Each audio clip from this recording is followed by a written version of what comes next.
Once celebrated for their daring escapades and star power, the cast of The Great Escape faced life-altering accidents that sent them down unexpected paths. Some struggled to rebuild their careers, others disappeared from the spotlight entirely, and a few emerged stronger than ever, proving resilience knows no bounds. As we step into 2025, we uncover their stories, triumphs, setbacks, and the shocking twists that reshaped their lives. Who defied the odds? Who chose a quieter existence? And who might be planning a legendary comeback? Stay tuned for exclusive revelations.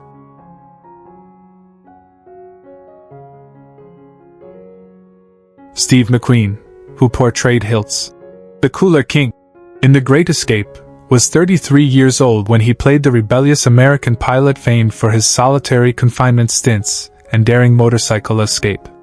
His iconic performance captured the essence of defiance and charisma. Yet behind the bravado, McQueen's life spiraled into turmoil. He married 3 times, first to Neil Adams, with whom he had 2 children, Terry and Chad. Their marriage was scarred by infidelities and substance abuse. Terry died tragically in 1998 after complications from a liver transplant, a loss McQueen never lived to witness. His second marriage to Ollie McGraw collapsed under the weight of jealousy and drug use. His final marriage to Barbara Minty offered brief peace but was overshadowed by his failing health. McQueen battled addiction, paranoia, and aggressive behavior, alienating many. Diagnosed with mesothelioma, he sought unorthodox treatments in Mexico but succumbed on November 7, 1980, at age 50. At his death, his estate was valued at approximately $8 million. Though revered as a Hollywood rebel, McQueen's life was shadowed by pain, broken ties, and a restless search for meaning. Richard Attenborough, who portrayed the strategic and composed Bartlett, Big X, in The Great Escape, was 40 years old when he embodied the mastermind behind the mass breakout. His portrayal offered a sense of steady leadership amid chaos, a reflection perhaps of his yearning for order in real life.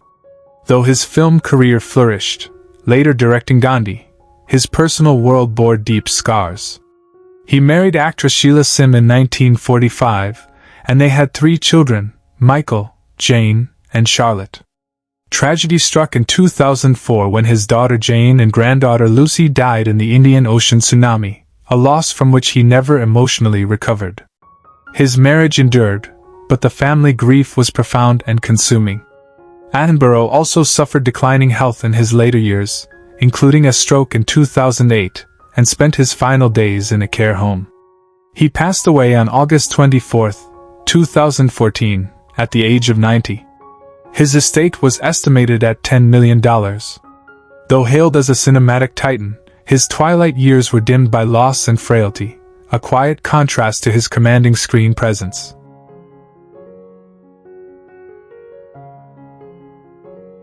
Charles Bronson, who portrayed the stoic and haunted Danny, the Tunnel King, in The Great Escape, was 40 when he took on the role of the skilled Polish digger plagued by claustrophobia. Beneath the hardened shell of a silent hero lay a man deeply fractured. Bronson married English actress Jill Ireland in 1968, and together they had 2 children, Zulika and adopted son Jason, while raising her 3 children from a previous marriage. Their marriage, though enduring, was steeped in tragedy. Jason died of a drug overdose in 1989, and Jill succumbed to breast cancer in 1990. Bronson's grief plunged him into reclusion, and his later years were marked by paranoia and health decline, including Alzheimer's disease. Before Jill, his marriage to Harriet Tendler dissolved amid growing fame and infidelity. He died on August 30, 2003, at age 81. Despite his tough guy image, Bronson lived with deep emotional wounds. His estate, mostly inherited by his children, was estimated at $45 million. A brooding legend, Bronson never truly escaped the shadow of personal loss. James Coburn, who portrayed the laid-back and clever Sedgwick, the manufacturer, in The Great Escape, was 35 when he infused the film with charm and sly intelligence through his role as the mastermind of gadgetry. Off-screen, Coburn's life mirrored the complexity of a man always just outside serenity. He married Beverly Kelly in 1959, and they had 2 children, Lisa and James Jr. Their union unraveled in the early 1970s, burdened by infidelity and Coburn's growing dependence on painkillers due to debilitating rheumatoid arthritis. The disease robbed him of nearly a decade of productivity, leading to isolation and career stagnation. He found a brief resurgence in the 1990s after experimental treatments, but the pain never left. His second marriage to Paula Murad lasted until his death but was haunted by past regrets. Coburn passed away from a heart attack on November 18, 2002, at the age of 74. His estate, bolstered by late career roles, was valued at approximately $10 million. Despite his easygoing screen presence, Coburn's life was an uneven road paved with suffering, silence, and a chronic ache no Oscar could heal. David McCallum, who portrayed Ashley Pitt, Dispersal, at age 30, brought quiet intensity to the British officer tasked with disposing of tunnel dirt during the covert escape plan. Though widely praised for this early role, McCallum's post-escape trajectory was far from smooth. Despite later success in NCIS, his fame never quite insulated him from loneliness. Married twice, first to actress Jill Ireland, who left him for Charles Bronson, McCallum suffered publicly and privately from that betrayal. He later wed Catherine Carpenter. Though the marriage endured, they weathered long separations and tragic family challenges, including the overdose death of his adopted son Jason in 1989. His relationships with his surviving children, Val, Paul, and Sophie, were distant, strained by decades of workaholism and emotional reservation. McCallum's life was peppered with grief, the early loss of both parents, recurring depression, artistic frustrations, and his isolation in old age. He died on September 25, 2023 at the age of 90 from natural causes. His estate was valued at $15 million, a fortune that offered comfort but could never undo the scars beneath his composed demeanor.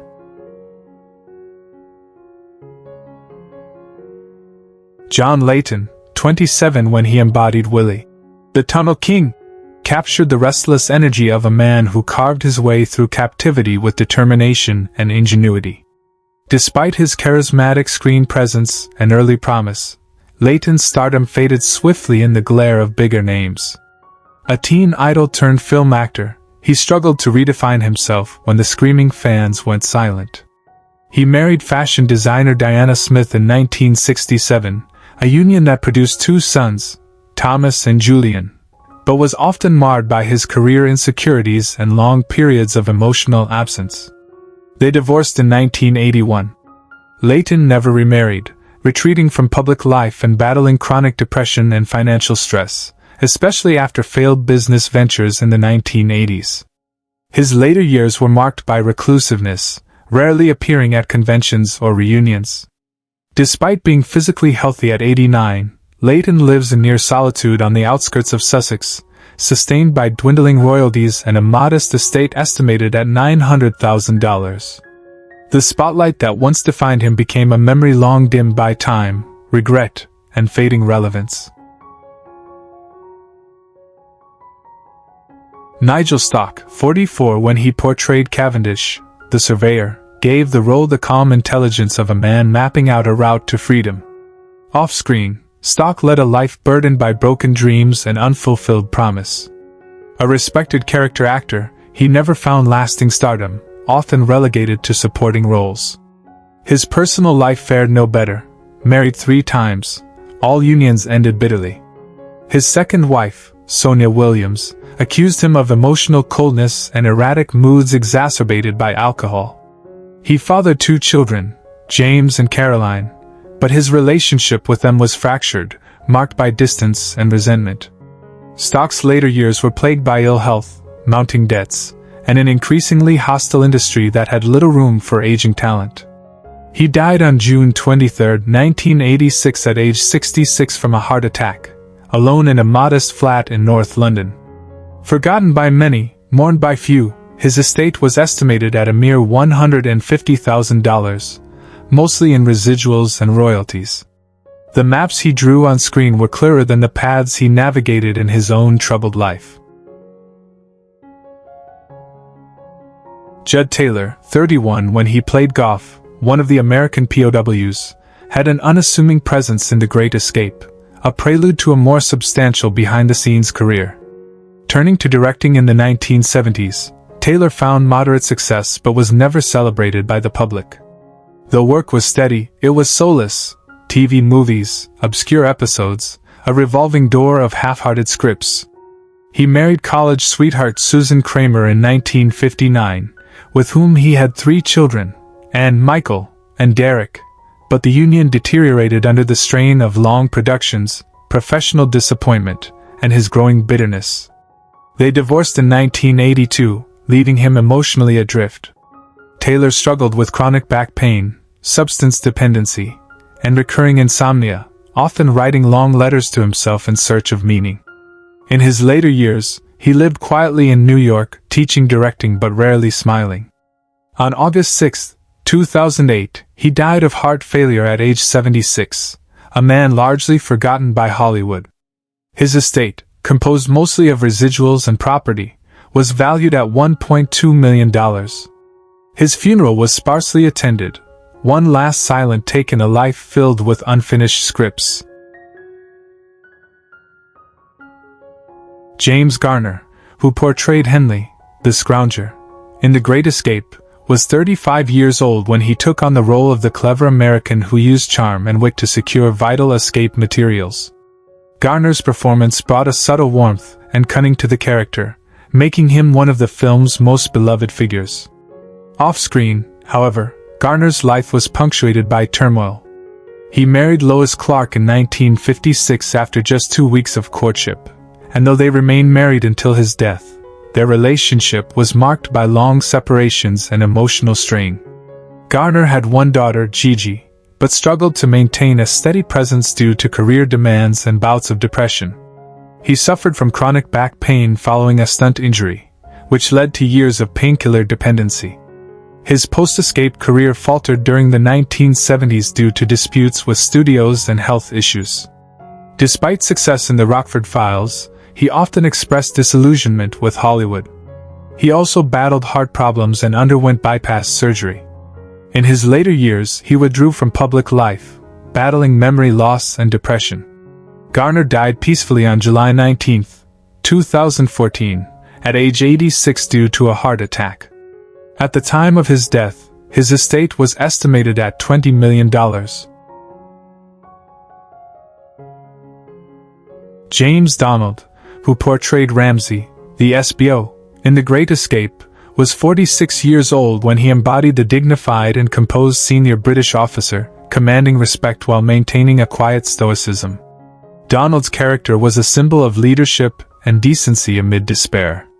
In life, Donald mirrored that restraint, leading a reclusive personal existence. He married actress Anne Cunningham in 1942, a union that endured but was never truly joyful.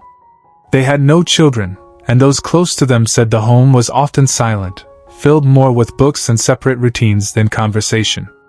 Donald was a deeply private man, battling periods of melancholia.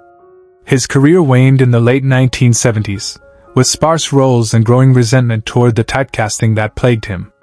He struggled with isolation, and his final years were marked by Parkinson's disease, which robbed him of his speech and mobility. He died on August 3, 1993, at age 76, in Wiltshire, England, largely forgotten by the industry he once graced. His estate, primarily in savings and modest property holdings, was estimated at $800,000. Donald Pleasance, who played Blythe, the forger, in The Great Escape, was 44 years old when he depicted the gentle British officer who, though losing his eyesight, continued forging documents by memory and touch. The role was deeply moving, especially considering Pleasance himself had been a POW during World War II. His post-escape career blossomed, notably in horror films, but his personal life was stormy. Pleasance married 4 times, each marriage ending in heartbreak and accusations of emotional absence. He fathered 5 daughters, but his relationships with them were strained, particularly after his battles with alcoholism in the 1970s. Fame brought anxiety rather than peace. He was often described as a haunted man, plagued by guilt from the war and artistic self-doubt. His health declined rapidly after suffering a series of strokes in the early 1990s. Pleasance passed away on February 2, 1995, at age 75, following heart failure after surgery. Despite his prolific filmography, much of his fortune was lost to failed investments. His estate was valued at approximately $1.2 million. Hannes Messamemer, who portrayed Colonel von Luger in The Great Escape, was 39 years old when he played the stern yet respectful German commandant, a man trapped between duty and admiration for his prisoner's bravery.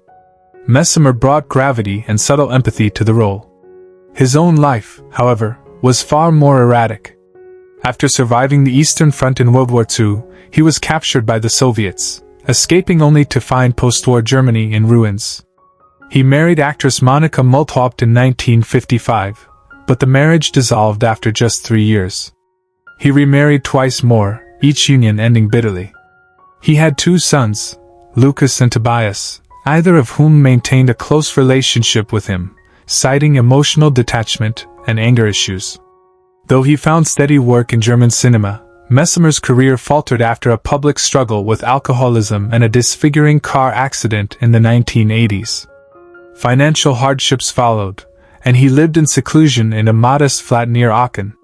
He died on November 2, 1991, at age 67, from complications due to throat cancer. His estate was modest, estimated at just under $250,000. Gordon Jackson, who portrayed the composed and dutiful Flight Lieutenant Andrew MacDonald in The Great Escape, was 40 years old at the time of filming. Known as Intelligence, his role was pivotal in organizing the escapees and keeping calm under pressure. Off-screen, Jackson's life was marked by quiet tragedy. Though widely respected for his performances in Upstairs, Downstairs and The Professionals, he struggled with deep-seated insecurity about his Scottish accent and feared being typecast. He married actress Rona Anderson in 1951, and while their union endured, it was marred by emotional distance, exacerbated by Gordon's intense career commitments and increasing dependence on alcohol. They had 2 sons, Graham and Roddy, but Gordon's absence left a void in their upbringing. He suffered from recurring bouts of depression, estrangement from close friends, and a long, painful battle with bone cancer that eventually claimed his life at 66 in 1990. He died quietly, surrounded by few, his name already fading from the headlines. At the time of his death, his estate was valued modestly at $1.5 million, with much of it inherited by his estranged sons, with whom reconciliation came too late. Robert Graff, who played the cunning and soft-spoken Werner, the ferret, in The Great Escape, was 40 years old when he slipped into the role of a German soldier tasked with watching the POWs. Always present, always suspecting. Behind the camera, Graff was a rising star in German cinema, but his ascent was curtailed by persistent health problems and political tension in post-war Europe. He married fellow actress Selma Erfer, and though they shared an artistic bond, their marriage grew strained as his career waned and his health deteriorated. They had 1 son, Dominic, who would later become a filmmaker himself, carrying the weight of a father he barely knew.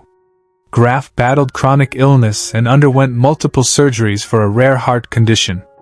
Financial struggles, industry blacklisting during the Cold War, and profound feelings of artistic failure drove him into a near-complete withdrawal from public life. He passed away in 1966 at just 42 years old due to complications from heart surgery. His estate was estimated at $300,000.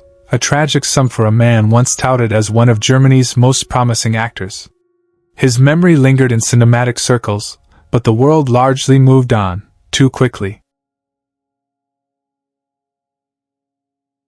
Hans Reiser, who played the stern and calculating German officer Kuhn in The Great Escape, was 44 years old when he donned the crisp uniform and icy demeanor.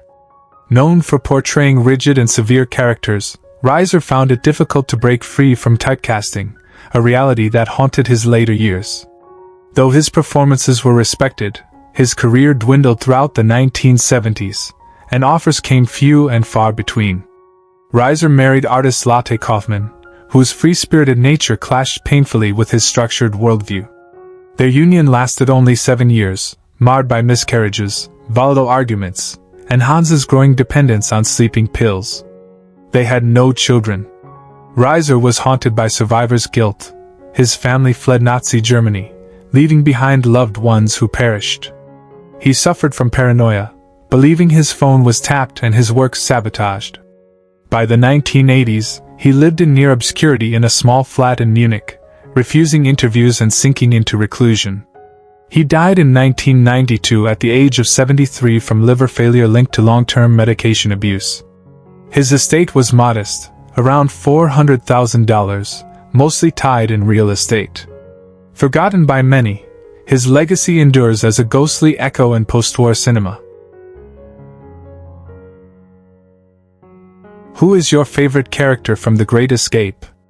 How does it feel knowing that some of the actors are no longer with us? Share your thoughts in the comments below. If you enjoy this type of content, don't forget to like the video, subscribe to the channel, and hit the notification bell to stay updated on future uploads. Thank you for your support.